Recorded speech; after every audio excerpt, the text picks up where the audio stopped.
Hi guys, unsa akong pagpadaghan sa Facebook followers. One of my way para mo daghan ang akong followers is Facebook post biton ako or mga videos biton ako. Katubi tong naga-react na mga tao nga dili nimo friends pero nakita bitaw nila ang imong content then nag-react sila. Pwede nimo sila i-invite para mag-follow sa imong page or Facebook profile. Ang naingana siya kay kana bitang imong content nga gina-share, tapos kung kinsa tong nag-share makita pod sa ilang followers or friends, then mo to siya pag mag-react to siya sa imong content. Pag imo tong i-check ang kinsay mga nag-react sa imong content, for example sa imong video, makita nimo dito nga na mga tao nga dili nimo friends but naka-react sa imong content. So imo ra tong siyang i-invite, and ako siya gitabang sa akong Facebook profile. Katabang siya pagpa-increase sa akong Facebook followers. Buhatan na ninyo, effective lagi.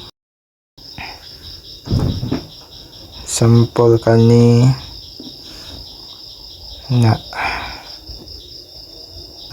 si Burns Fudgy, dili na nako follower, dili po na nako friend. To nang tanaw na to ha, click check na to na dili nako friend, di po nako follower. So usa siya sa nag-react ani nga video, imo bata na imo siyang i-invite mo siya para mag-follow sa imong Facebook profile or Facebook page.